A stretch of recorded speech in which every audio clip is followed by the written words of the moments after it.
Imagine you are an introvert, but also an entrepreneur. Imagine you're an introvert, but also have multiple revenue streams that bring in well over $1 million a year. And you have close to 400,000 followers on Instagram and over 600,000 followers on TikTok. If you can imagine that, you can imagine today's guest in an episode that you just don't want to miss. Ladies and gentlemen, boys and girls, children 18 plus, you are tuned in to the Loan Officer Podcast with me, Dustin Owen, and a very special guest. Born in Germany, raised in the States, she is an Army brat who graduated high school in Georgia, but today resides in Orlando, Florida.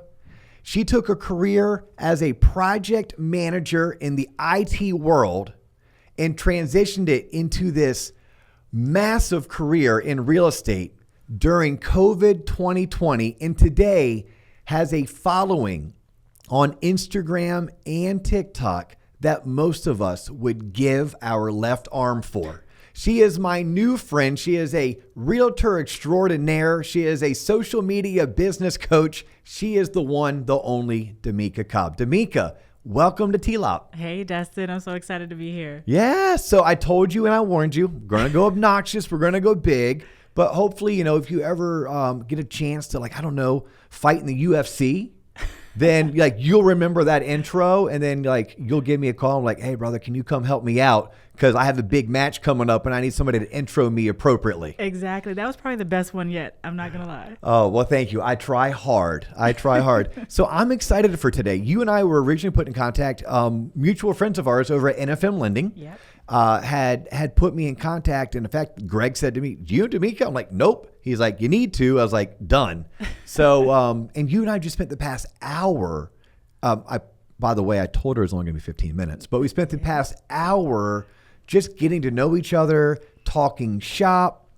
And I am curious and I'm excited where we're going to take today's episode, because I obviously soft played it with, look, this is your entrepreneur, introvert, badass businesswoman, right? Like showing us that you can too, right? You do a lot with real estate. You help home buyers and home sellers sell real estate. Yep. And you make content that encompasses mortgage and real estate. Yes. And then now you're coaching other business professionals to do what you did. Yep. So exactly. I think I'm going to start with what prompted the career change? Because when I find you on LinkedIn, I noticed there's a pattern. And the pattern was like project management. Yep. It was very organizational. It was SaaS. It was technology. No part of this screamed, I'm going to sell real estate for a living and I'm going to become a very influential content creator. Yeah, that's because I never envisioned that. I'm gonna be honest with you. I wasn't an entrepreneur at the time. I feel like I had dilly-dallied in a couple of things here or there, but really it was more so I saw my own family and friends struggling to understand the whole home buying process. They didn't own real estate. They didn't understand how to build wealth. They didn't understand any of this. So for me, I had already owned 3 homes myself. I bought my first home when I was 24 years old. So I wanted to be able to share that knowledge that I kind of had but didn't really have. So I ended up getting licensed in real estate in 2020. Now I'm still a project manager at this time. During COVID. During COVID. Yep. And I didn't tell you, but I was pregnant at the time. I told you my youngest is 3 now.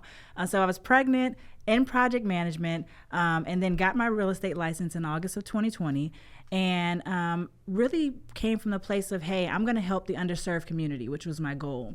And next thing you know, probably around October or so of 2020, I started doing social, and man, it's history from there. Now, you started doing social because I'm guessing that's just your personality. You probably were that mom that was always on Facebook.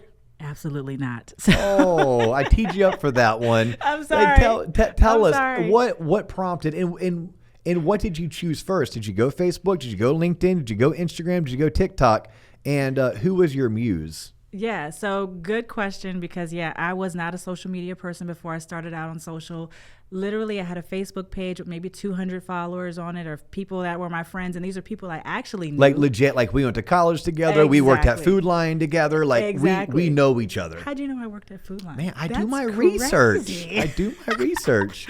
Yes. So I didn't know any of that stuff. I didn't even have a TikTok account to look at TikTok. And that's one of my things my daughter would do. She loved TikTok. I'm like, I'm not getting TikTok. Korea's going to take that TikTok over and they're going to take my personal information, right? So, finally she's like, Mom, you should just try it. I'm telling you, I couldn't really get out and do traditional lead gen because I told you guys I was pregnant. I just had my daughter in August. Okay. So same month I got licensed, and literally 3 days later I had her. So it was like a whole thing. So I was like, okay. She really wasn't a TikTok person either, or a social media person at all. She didn't do a lot of content. So I'm literally building this plane as it's flying. Okay, trying to figure out how to even create a video. How do I make sure I have the right lighting? How do I do all this? And my first video, I think, went out in October of 2020. And by March of 2020, I think I already had over 100K followers just from the content I was on putting TikTok. out. On TikTok. That was my first start. So you started in October. Yep. By March, I would say you made it big. At least to me, if you have 100K, you made it big. Pretty big, yeah. You made it big. How many videos do you think you created between October and March? I think I was doing just one a day, and maybe some days I didn't do any, right? Okay. I was just really, kind of trying to keep it steady, but I'm a mom.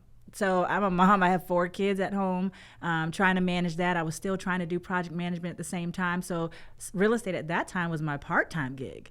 So it's really more so like I was just trying to do what I could. And the more it started catching on, the more I was like, man, I need to be intentional about this. Okay, I love the word intentional, and I want to circle back to that, but I want to just point out to the audience, you're a mom of 4. Yes. Right? So you had at the time 1 in high school, 1 in middle school, 1 in elementary, and a newborn. Yes. You work in a full-time job as a project manager. Side hustle is real estate, and your daughter, the older daughter, obviously not the newborn, they're not talking yet, but your eldest was like, Mom, you need to get on TikTok. Mm-hmm. And you're like, okay, cool. And you did so. You made, I'm guessing, I did the math in my head, roughly 100 plus videos, between 100 and 120 videos. Roughly. And somewhere between the 100 and the 120, people found you. Yes. And people started to follow you. Yes. Okay. Do you remember what video it was that kind of your kind of coming out party, your big pop? I really do. So it was a video. It was super simple. I use a lot of trending sounds in my content. So it was more so me like, did you know you could buy a house with a 580 credit score with these 3 documents or 4 documents? And that was it. And my call to action said, hey, click the link in my bio to get started. And the link in the bio took them to where? It took them to fill out a Google form. Literally, I didn't know what I was doing. Yeah. I have to admit this. I didn't know what I was doing. And man, was that a mistake. So I have to admit, we'll probably talk about this later, but systems, if you don't have your systems, you're screwed, okay? Because I still remember my first call to this day. Like your first lead that came in from your social media. Okay. From TikTok. So I didn't even think it was working, right? I didn't think it was working. And I had a separate cell phone, and a phone call came in. And I'm like, hey, this is Demeeka. And she's like, yeah, so I saw the lady on TikTok, and I want to go ahead and buy a house. And when I tell you, I put the phone on mute, and I just was like, this actually worked. So it was crazy. That was insane. Got off mute. And she's like, yeah, I have a couple of questions about the video you posted. And I'm like, okay, mind you, I hadn't done any real estate transactions, so I'm trying to figure it out. Oh, no way. Oh, my God. Oh, that's right, because this is a side hustle, but you started creating content. Yes. You get your first phone call, and you're like, this is not only my first phone call, this could be my first transaction. Was the person at least in Florida? Because you're licensed in the state of Florida. Yes. Were they in Florida too? Yes, they were in Florida. They at least were in Florida. Yeah, they were in Florida. So I was able to kind of help them move through the process. I didn't even have a lender partner at the time. I'm telling you, I had nothing in place. I was literally playing around on social. What, like if you were to guess, because I'm saying between October and March, so October of 2020 and March of 2021, you made 100 videos. Because I think there's a lesson to be learned there. Yep. Demeeka didn't stop at 4. No. Or 14. She did 100. It was just, you used the word intentional earlier, and I said I wanted to circle back to it. You worked with intentionality. Or I even love the fact that you're like, look, although I'm an introvert, and although my daughter convinced me to do TikTok, you knew enough that you're like, well, damn it, if I'm going to do TikTok, I need to know something about lighting. I need to know something about framing myself in the shot appropriately. Yep. And then obviously, when or how early did you learn that there is a cadence or a formula or a recipe for what to say, when to say it, how to say it? I probably at that point, at the 6-month mark, I really started getting intentional in teaching myself, because I reached out to my business partners in real estate that I kind of ran into and kind of asked them, do they know anything about this? Can they help me understand how to move the needle, make this go faster, or help me with my systems? They really couldn't help me with anything. So it's me trying to build this plane as I'm flying. So really, I feel like at the 6-month mark was where I really started to do research, figure out how to work TikTok, how to do my lighting. And what I found was that less is more, is what I really found. Well, I'm going to ask you in a second where you found your content. And I'm curious if where you found it is now where you find it. Because that may be part of your story arc where you're like, well, in the beginning, this is where I found the content. Like I came up with the ideas. Today, now that I'm speaking for you, you're 4 to 5 years into it, it may be different, but I'm still trying to tie you down. And you can guess, you can be like, Dustin, I really don't know. But if you said I did 100 videos, which video was it, number 50 or number 70 or number 10? Which video is the one that popped? It was probably number 10. Number 10? Yeah, it was probably around number 10, around that area. Okay, so you kind of got what I would call lucky coming out of the gates, because some of us, it may take 20, 30, 40, 50. Yeah. But it was number 10. That's number 10, the 580 credit score, the trending music, and you just simply pointing to words on the screen. Exactly. And then you somehow, somewhere came up with that as, hey, that'd be a good idea. Well, you know what? So again, keep in mind that I'm learning how to understand the real estate industry myself. Okay, so you're a student. I'm Googling, I'm figuring it out all on my own. And just when I find good information, I'm like, ooh, I'm going to put that out. And keep in mind, in 2020, not a lot of real estate professionals were on social media. So it didn't take much. And I literally found I Googled what's the best times to post on TikTok. That doesn't work now, by the way. But I Googled the best times to post on TikTok. I did the video, I posted at that time, and boom, it was crazy. I was like, oh my God, that No worked. way. I swear to you. I swear. Yeah, but again, a lot of intentionality. Yep. And consistency. And consistency. Yep. Very cool. So you get that first lead, and you're like, oh my gosh, what do I do? Did that person end up buying? Do you remember? No. Okay. That's so funny. No, they did not end up buying, but I still keep in touch with that person to this day. So I still have like my database of people. They get to follow up from me all the time. But that particular person did not buy. But I do remember the first person that did buy. And funny enough, I'm selling their house right now. No way. And Yeah. did they find you on social as well? They did. They found me on social. Yeah. So obviously this story goes like this. At some point you quit being a project manager. Yeah, so I would say probably 2 years in. 2 years 2 in years. is when so imagine, I'm full on for a healthcare organization doing project management for them and doing real estate full time, creating content. People don't realize content is a full-time job, I feel like, sometimes. Ooh, that's a great question. Yeah.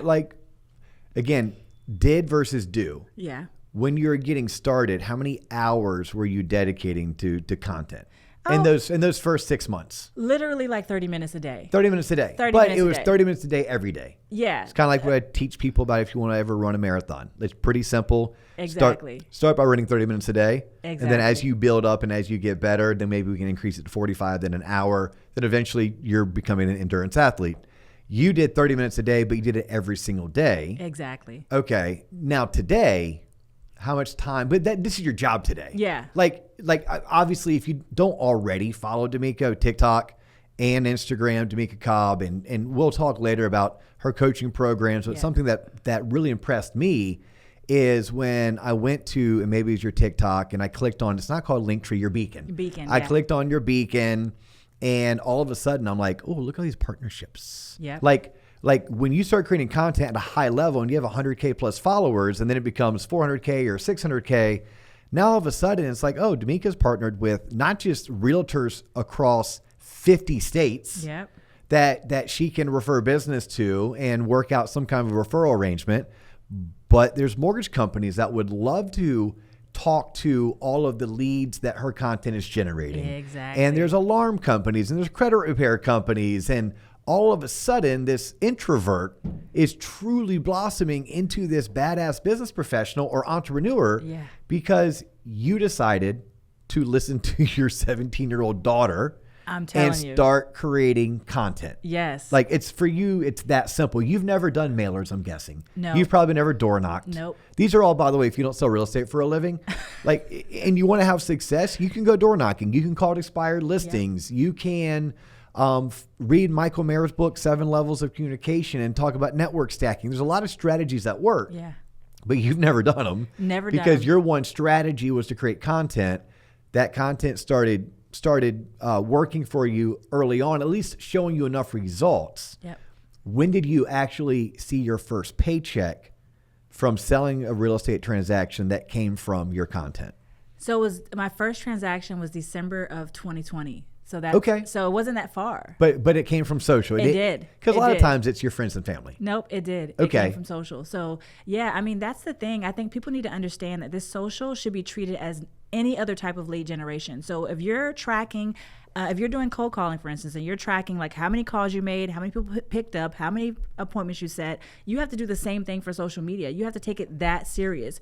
And the conversion is so much better. So imagine you door knocked. You probably went to 80 homes in that neighborhood. Maybe nobody called you back. I don't know. Maybe nobody called you back. But you figure on social, you probably can get 20,000 people to see a video very easily. And next thing you know, if you converted 1% of that, I like that. I like those odds, right? And you knew going into it, because I have found, and John and I have found, we were talking about this off camera, but we'll share with the audience, that John and I's our story is interesting because you came in with like this intentionality of, I need to sell homes for a living and this is how I'm going to lead generate. John and I started podcasting for fun. Like literally, let's have fun. I remember my managing partner saying, but what are you going to do with this? I'm like, yeah, you know what? It's wide open. It's like being in Montana. It's wide open, endless possibilities. We'll figure it out. But I came into it a little bit different. So like, we're maybe 4 or 5 years into podcasting, but when it comes to like being on social and having a legitimate YouTube channel, I feel like we are still in the infancy in year 1, because I'm today years old figuring out calls to action. Yeah. You coming at the gates, it sounds like you knew, it may have been a Google Doc, but you knew you needed some kind of a call to action. Exactly. So if calls to action are important, I find them to be important. What are some others if you're talking to someone who wants to get started, right? And maybe, by the way, I'll ask you this question. So let me shut up and let me ask you the one question, which was, what are your 3 to 5 must-haves when creating social content? Like mine would be, make sure you have a really good call to action. Yeah. Yeah. So for me, number 1 is authenticity. If you are not authentic with your content, it feels scripted, it feels like a commercial, it's not going to do well, right? So you have to find what your personality is and let that shine. I don't know, I'm not going to do a plug for one of my guys that I know. So if you've ever seen Caramel Express on TikTok, he's the guy that does these funny home tours. Okay. Right? So he found his niche. And it's something that people haven't seen. Now you see a lot of other guys coming out doing that, right? But I think it's so important to find what makes sense for you, what makes you feel good, what you feel like you can replicate every day. Don't get into this and be like, oh yeah, I'm just going to try this and see if it works. I'm going to throw spaghetti at the wall. That's not going to work. So authenticity is number 1. When did we start using spaghetti instead of shit? Because shit, by the way, doesn't do well on social. Okay. So is that, I mean, all of a sudden, like the past year, I mean, I grew up, we just said, hey, throw crap against the wall to see what sticks. And all of a sudden people are like, oh, throw spaghetti against the wall to see what sticks. And I'm like, yeah, I guess that works too. That's the PG version. Yeah, it's the PG version. Okay. And we use it all the time in project management. So that's probably where I got that from. Was spaghetti. Spaghetti at the wall. Yeah. Okay, so your first thing is be you. Yeah. Be you. It's what I tell my 19-year-old son. I tell him literally almost daily, probably weekly, do you, homie. Yeah. Like, do you. Yeah. Don't do mom, don't do me. Like, make mom and I proud. Like, don't screw up. But like, and he does. But it's like, at the end of the day, like, don't worry about other people. Make sure you're your authentic self. So that's your number one, number one piece of advice. Be your authentic self. Yes. Okay. Yes. What's your next go-to? So for me, I think it's the call to action. I have it to is. say, it is Okay. the call to action is the second thing, because you have to tell people what to do. And I think that it goes without saying, you think people are just obviously know what to do, but they literally don't. They're sitting on their phones, scrolling on social media for hours at a time. If they see your video and it impacts them enough to stop and watch it, you have to tell them, hey, click the link in my bio. As a matter of fact, they need to know which link in your bio to click. So you're like, click the third link in my bio, whatever the video is about, right? So be intentional, be specific, tell them what to do. People need instructions. We need instructions for how to do everything, right? Yes. So if you give them instructions on social, they're more inclined to do it versus trying to search around to figure it out. You know, it's interesting. The first half of my career, I probably onboarded and taught, hundreds of either sales assistants or newer, younger sales professionals, and helping them craft business messaging. I found I had to tell them, okay, I want you to write to that person as if they're in fourth grade. And I want you to use short, concise sentences. Look, I love that you have your college degree and your master's and maybe even you're a philosophy major and you're writing these 3-line sentences with all the proper grammar and all the proper punctuation, but the rest of us aren't smart enough to follow that. And that was our biggest mistake, was we had no CTAs. And then now that we started using CTAs, we're still trying to figure out, well, is that even the right call to action? Because I have learned, at least, like sometimes depending on the content, the CTA may be just a comment below. The CTA may be to DM something. Or the CTA may be intentionally, click here to join our coaching program. Exactly. Not click here for more information about what? And I still find myself getting frustrated sometimes with my own team. I'm like, y'all, who are we speaking to here? Are you speaking to me? Because I'm not your target audience and I'm already a fan of our product. Yeah. You need to teach or speak to the men and women who maybe they only read at a fourth grade level, and maybe they need to have their hand held and pointed exactly where you are. So I'm happy you said that. Yes. Because I live it. It's a living frustration. So you come on as the expert and you just edify my beliefs. So I appreciate that. Yes. And I'm going to give you a little tip on that. Okay, right? go ahead. So a system I use is called ManyChat, MANY. Okay. So what you could do is your call to action can say something like, ready to get started, comment coach below. Okay. Right. Soon as they say coach, ManyChat will go in and comment to them saying, I just sent you a DM. And then they're going to send them a DM. Right? You haven't done anything. They're going to send them a DM and say, hey, if you're ready to get started in the coaching program, click this link or whatever. Right? You want to have continuity in your brand, and you want to the less opportunity for error, the better you're going to have a conversion. Right? So if you implement something like that in your strategy, it's going to work every time. Wow. Thank you. Yeah. ManyChat. MANY. Yep. All right, Jacqueline, that's our intern over at T-Lop. Jacqueline, hope you're listening to this episode. Yes. And we need to add that to our to-do list. But what I'm really picking up is your intentionality. Yep. Like, you do everything with a purpose, and it's probably your background in project management, where you understand everything has a start, it has an end, and there's a story arc in the middle that helps us get to where we're trying to go. Right. And it's evident that your success comes from that intentionality. Yeah, and I think so the way you frame that, I like that, because that means you also have to take your client on that same journey, right? So what does your client's journey look like? Whether it's a coaching client, a mortgage client, whatever it is, you have to take them from point A to point Z, and what are those steps to get them there, and how are they going to feel comfortable through the process? So if it feels broken in any way, they're automatically going to find the next person that they feel like is going to make them comfortable. So if you don't have a etched out process that makes sense, you're already losing.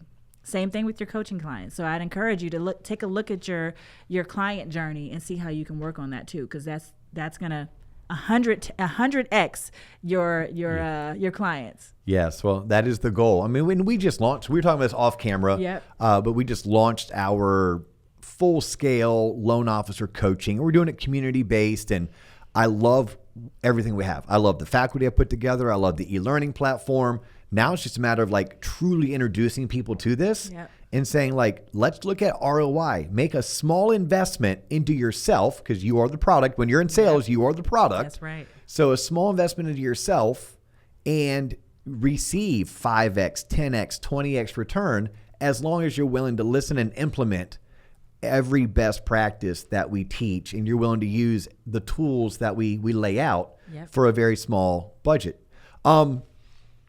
So how much time, because I'm getting ready to get into rapid fire, because I just want to rapid fire. Okay. I'm now going to put myself in the audience, right? So either I'm on Spotify or Apple and I'm listening, or I have you pulled up on YouTube. Maybe it's Sunday, my feet are on the couch and I have a IPA in my hand and you're on the big screen. Yeah. Okay. Imagine that. Whoa. Right? There's a lot of bulge shining through on that Samsung 60-inch TV right now. But before I get into rapid fire, I asked you how much time you dedicated to content in the beginning. I now am curious, how much time do you dedicate to content today? Well, I feel like now it's a full-time job, right? So I could easily do 4 or 5 hours a day, because content is not just generating leads for me. It's also generating brand deals and other things for me. So I have to consider that when I'm doing my content, because I'm getting revenue from a lot of different places. So probably 4 or 5 hours a day. 4 to 5 hours. But that is your business now, on top of selling real estate. I mean, you still sell real estate. Yep. You offer coaching services to the real estate and mortgage communities, or just mainly real estate communities on how they too can leverage content creation to lead generate? Both. I do both. Yeah, okay. So both. Shout out, hey, LOs, not just your realtors, but you and your realtors can reach out to Demeeka to learn how you can be more like her. And by more like her, not with the crazy, cool, awesome hair, but more like her, which you have beautiful hair, by the way. Thank you. I'm just jealous of anyone who has hair. But then if you have like really cool, pretty hair, then I'm like mad jealous. But no, you can reach out to Demeeka and she can teach you how you can create content. Yep. And not just content, but content that bangs, content that works. Exactly. And then it's not just the content, it's the processes. Exactly. The systems, the processes, how you do this whole thing. So yeah, go to marketproofagentacademy.com. Marketproofagentacademy.com. Exactly. Okay. I'm sure if you just Googled Demeeka Cobb, you could find all of her link trees and LinkedIn's and Instagrams and TikToks. And within that, your funnel should funnel them down to it, or just go to your URL, your search bar, and throw it in there. Exactly. Okay. Exactly. So it's good to know. It's good to know that is available. Mm-hmm. It's good for the non-mortgage and real estate professionals tuning in that, look, if you have questions regarding real estate, even if it's not in a state that Demeeka actually is licensed to sell, you know what she has? These things called friends. Yeah, I do. So those friends that she has, you may be in Alaska, you may be in Hawaii, maybe you're in Montana.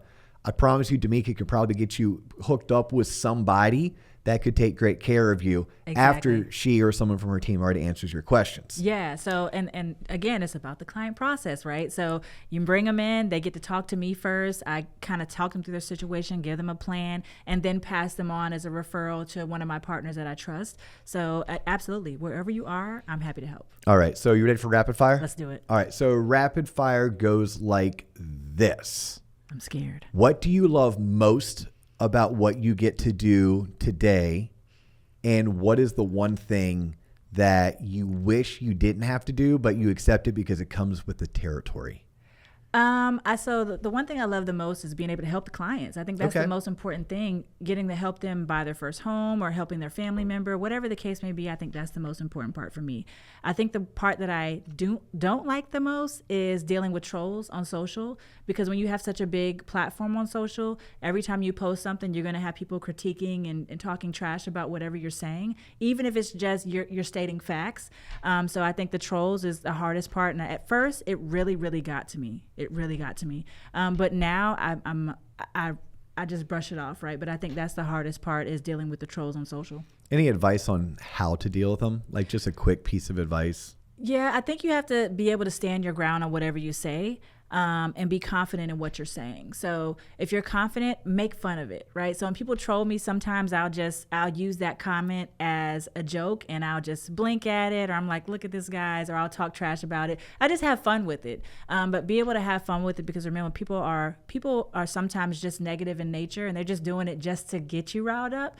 So you don't want to show that, it is bothering you. You just have to let it go. Where do you go to come up with your content? Like, what does that process look like? Do you have a meeting with a team every Monday and you all just whiteboard 20 or 30 ideas? Are you leveraging a technology?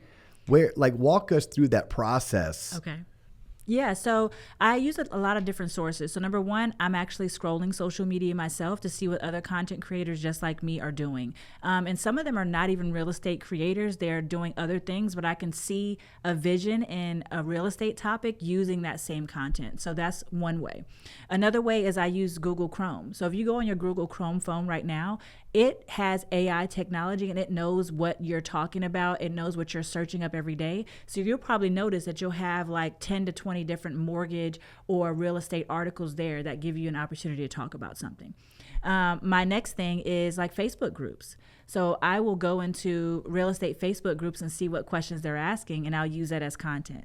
And my fourth one is big creators like me. You probably can go on my videos and see the questions that people are saying and answer them on your platform, because I can't get to everybody. There's too much going on, right? So go in there and see what people are saying and use that as an opportunity, because there's a need there. I just can't always get to all that. Love it. What's next for you? I think just continuing on. I mean, my main focus, I really want to focus in on my coaching program and help more agents, because for me, I think everyone's going to find their tribe. So who I attract will be different from who you attract and who other people attract. So if I can teach more agents how to do this, I think that would just it would satisfy me the most. And of course, just continuing to be that voice, because I feel like people know me now. They know who I am. They know my voice, and they're looking for me for all these important topics. I just want to continue doing brand deals. Just continue on what I'm doing. What does a brand deal look like for you? So as far as I'm just curious, because you mentioned brand deals a couple times, and this is where I'm a novice. Yep. So now I am the audience. I'm truly curious. Okay. What does right now I have 20,000 subscribers on YouTube. Yep. We're on our way to 100. When I get to 100,000 subscribers on YouTube, and Do and JC from T-Lop want to do a brand deal, like what do brand deals even look like for us novices in the audience? Yeah, so first of all, you need to make sure that you have a call to action for brand deals in your content. So even in your YouTube, even if you're not thinking about that now, say, hey, for business inquiries, email me here, right? Because I get probably 4 to 5 emails a week of brands that want to work with me. I don't choose to work with all of them, because I'm very particular about making sure it sticks with my brand voice.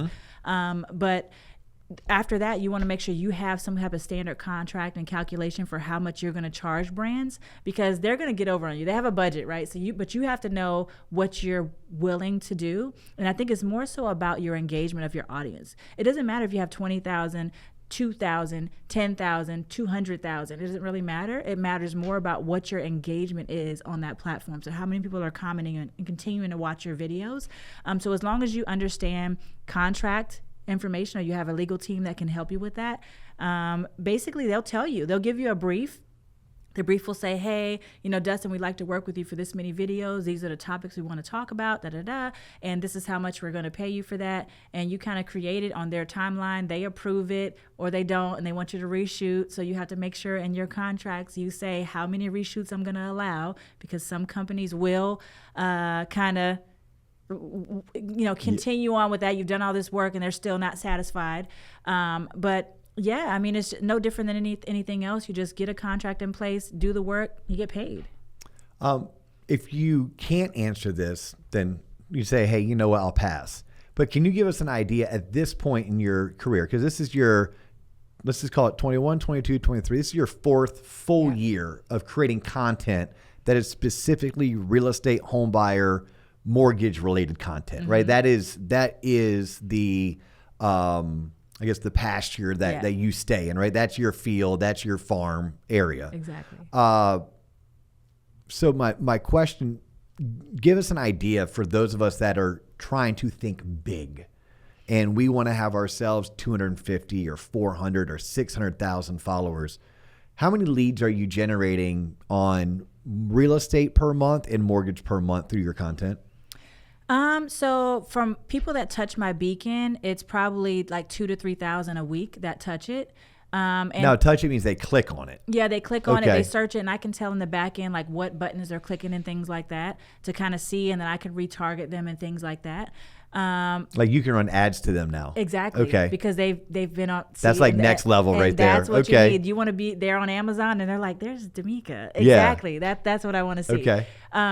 So at my peak of when I was creating content and really generating the business, I was generating probably 1,000 to 1,100 leads into the mortgage company per month. Into the mortgage company per month. Yeah. And then from there, and I know from having others on the show and kind of myself entertaining this as a possible silo within my business, the leads don't necessarily convert at the same percentage. Like you, the realtor in Orlando, Florida, refers me, the lender in Orlando, Florida, because you have someone who's looking to buy a house and they need to get pre-approved. I know that person converts at 15 to 20%. Like I'm going to close them. Now they may convert for you at 33% as a realtor, but as a lender, sometimes they pay cash. Sometimes they have their brothers, uncles, cousins, mother. Sometimes they go to the online lender, like all those things. So I know that I can convert 15 to 20%. Yeah. But if the lead is being generated off a TikTok video and then it gets funneled into a mortgage company, do you have an idea? Are those 1,100 turning into 10 closings, into 8 closings, or? Yeah, I would say maybe 5 to 10. 5 to 10 would be roughly. And that was, again, at that point, I didn't have a lot of systems in place. I was not talking to those clients. There was not a continuity of care is what I like to call it. I love that. For them. So they did not get to talk to me. It was a breakdown in communication. So I feel like it would have, like now it's going to convert massive, right? But then I feel like it didn't convert. But how could you talk to 1,100 people a week? You can't. And that's the thing. You can't. You can't. So it was really impossible for me to manage. It was a month, 1,100 a month. A month. Yeah, okay, but still. Yeah, it was just impossible to manage and actually try to run a real estate business. Remember, I was actually a project manager at the same time. So it was kind of crazy for me. I say now with, more people getting into the market of doing this. Of course, things are different now because it's not COVID. I probably bring in 75 to 100 leads into the mortgage company a month. Okay. Which is good. And they've been converting very, very well. So I anticipate probably 5 to 10, easily 5 to 10 closings a month. And then that probably doesn't count my referral business. So the more I start pushing, and again, I kind of have not entertained so much the running the real estate business piece because I was focusing more on the coaching business. But now that I'm back into that thing, I see this thing just being crazy. In terms of lead generating for home buyers and home sellers. Exactly. Okay. Exactly. Very cool. So last question. And I love to ask this question from many of our guests because an overall theme of the show is the ish that they didn't teach us in school. Yeah. Right. And that was kind of your motivation for becoming a realtor. Yep. Was you're like, look, I'm looking at whether it's my family, my friends, my colleagues, my coworkers, the people from the neighborhood I grew up in, like none of us know a whole lot about personal finance. I can't necessarily say that we've studied entrepreneurship or business or return on investment or the law of 72 or compound interest, like all of that. Like just, it wasn't taught. We didn't learn it. And you're like, I'm going to make a change. I'm going to do so by becoming a real estate agent. Like that's kind of your journey. Exactly. Very similar to my journey. Won't bore the audience with that story. They've heard it 500 to 700 times already. But I'm really curious, what's like one piece of advice? Okay, whether it's you were raised a certain way, you experienced certain things in your teens and your 20s, and when you became a mom, you're like, I'm going to make sure my kids are taught X because I had to learn it the hard way or it took me too long to learn it. Is like what's that one thing that you wish was taught to you when you were younger that today you may go out of your way to make sure that the next generation knows it, so that they don't have to wait as long as it took you to learn it? Like what's that one piece of knowledge? Hands down, it's credit. I didn't know anything about credit, my credit score, how it was going to ruin me. I got one of these credit cards that they send you in the mail when you're 18 years old. I opened that bad boy up and I'm like, $500? Yes. But I didn't realize I needed to pay that back. Oh, right? no. I didn't, oh, wow. And I know that probably sounds trivial, right? But you don't realize how many people actually don't understand how credit works. They don't understand credit scores. They don't understand that it's going to impact them. They don't understand what credit score they need. They don't understand how to fix their credit or how to keep it maintained. So I think that's the most important thing. If you can get someone to understand that part of financial literacy, yeah, then they'll be able to be successful in everything else. But it starts there. That's like the foundation. I love that one. Yeah. I mean, I think I love that one because as a lender, right, where I personally helped thousands of people become homeowners, or help them finance their home into a better debt instrument, into a better mortgage. And you start having these conversations, and I take for granted because I do it for a living. And I started at such a young age that this industry taught me everything I know about economics and everything I know about personal finance. But small things like, if you have good credit, you don't have to give the utility company a deposit. Yep, exactly. And some people are like, I just thought that was standard. I'm like, no, it's standard because you have bad credit. Exactly. But if you have good credit, or you start thinking about, well, if I had good credit, then I could have afforded the car that I wanted, the car that would maybe come with a warranty, the car that would potentially not break down as often because I was financing at a 2.3% rate on a brand new car instead of the 19.9% rate on a car that had 40,000 miles on it. And oh, by the way, that car that was $10,000 less is still the same payment as the brand new car. And then you start thinking everything else that you can do with leverage. And as an entrepreneur, you've learned the word leverage. I think mine today, and mine changes all the time. Mine today would be think bigger. Ooh, think bigger. Whatever it is, think bigger. And then throw this in there, just a total mind F. And keep in mind, none of this matters. Like at the end of the day, for as much as we care about what we do and the people we serve, at the end of the day, if you think really big, going back to dinosaurs and ice age, thinking 100 years from now, who's really going to remember that I ever lived? They'll remember you because they'll have the videos for you. But it's like, and at the end of the day, none of it matters. So go big or go home and have fun, but while also being a good person. That's the key right there. I think you have to get to that. If you don't realize that no one cares about what you're doing, you have to just get out there and just do it and realize it doesn't matter. Yeah. I once told a friend of mine who thinks the world's out to get him. I'm like, brother, you're not that important. You're really like not. You're important to your mom. You're important to 5 or 6 of us that love you like family. But you're honestly not that important that those people do not care about you. Therefore, they're not out to get you. Exactly. And the same thing goes if someone's sitting back saying, I would love to do what Demeeka does, but I'm not going to get in front of a camera. You know what? Only you care. Only you care. Or when I teach content creation, I'm like, look, that is how you look. That is how you sound. And we love you for it. Exactly. Yeah, you're not making a video for you. You're making it for us. And we already like how you look and sound. Exactly. Yeah. So let's do this. Last time, how do they find you? What's your preferred method of being found? So it depends on what you're looking for, but I'd say just start out and find me on Instagram at I am Demeeka Cobb, or you can go to DemeekaCobb.com either way, or Google me, Demeeka Cobb. Okay. Either way, I'm happy to talk with you guys, and yeah. Awesome. Demeeka, I am so appreciative of this connection. Yes. I hope this is not the last time that we get a chance to hang out, chat, talk shop. I look forward to following you for years to come. But unfortunately for the audience, that is all the time we have for today. So She is Demeeka Cobb. I am Dustin Owen. You have just tuned in to the Loan Officer Podcast. That's all the time we have for you today. But we do look forward to catching you on the next episode.